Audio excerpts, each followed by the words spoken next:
Арыстанның кішкентай баласы сұсты қабан мен айлакер саршұнақты кездестірді. Бірақ бұл кездесудің немен аяқталатынын ешкім күтпеді.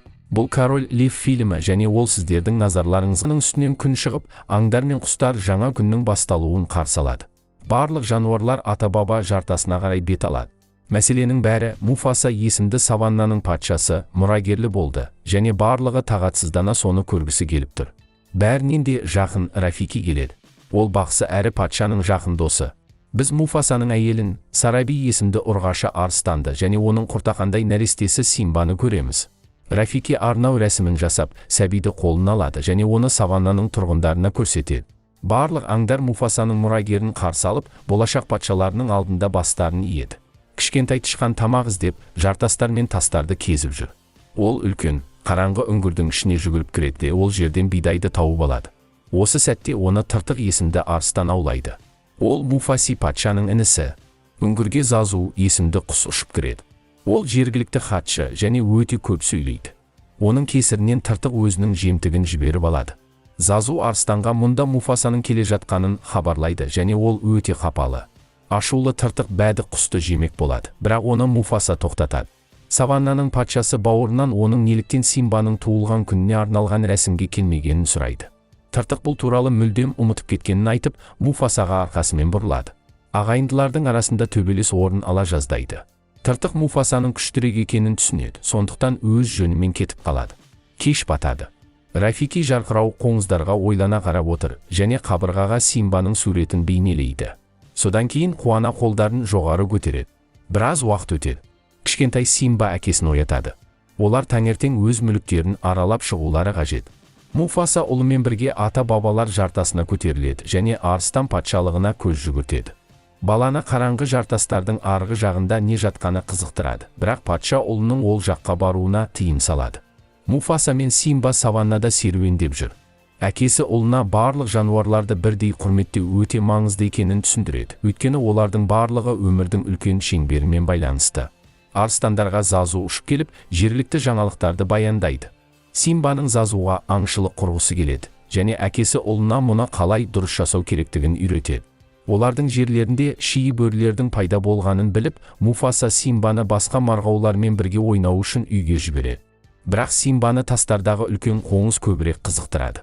Оны ұстап алғысы келеді және кенеттен өзінің Тыртық көкесінің үңгіріне тап болады.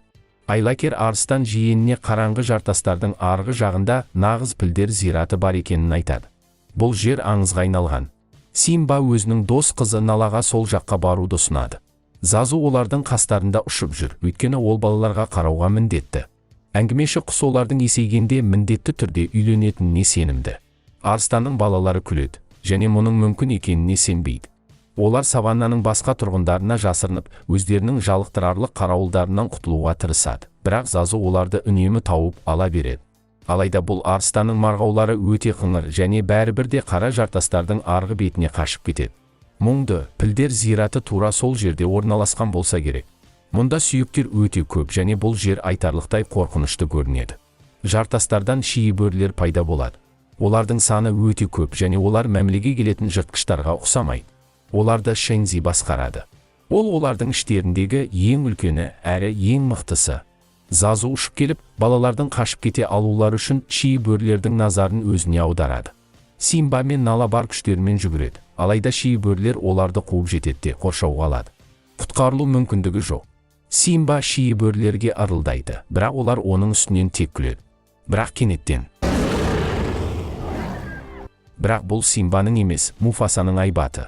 Әкесі өзінің ұлын құтқаруға келген. Ол шии бөрілерді қуады, Шэнзиді бопсалайды және балаларды үйге алып кетеді. Симба мен жалғыз қалған патша оған тыйымды бұзғаны үшін ұрсады. Арыстанның баласы әкесі сияқты батыл болғысы келетінін түсіндіреді. Муфаса ұлы үшін қатты қорыққанын айтады, өйткені ол оны ессіз жақсы көреді. Патша Симбаға оларды жұлдыздардан бақылап тұрған тарихтағы ұлы патшалар туралы баяндайды. Түнде Тыртық пілдер зиратына келеді, олардың кішкентай жұп марғауларды ептей алмағандар үшін шии бөрілерге ұрсады. Олар күштерін біріктіріп, Муфасадан да, Симбадан да құтылудың жоспарын жасауды шешеді. Сонда Тыртық саваннаның патшасы атанады және шии бөрілерге өмір сүрулер үшін ең жақсы жерлерді сыйлайды. Жаңа күн келеді. Симба тыртық көкесінен оны қатты ырылдауға үйретуін өтінеді. Арыстан жиенін шатқалға апарып, оның осында жаттығуына кеңес береді. Ол кетіп бара жатып, жартастарда тығылып отырған шие бөрілерге белгі береді. Симба оның ырлы саваннаның тіпті ең ұсақ тұрғындарын да қорқытпайтынын байқайды. Кенет жартастардың арасынан әлдебір шу естіледі.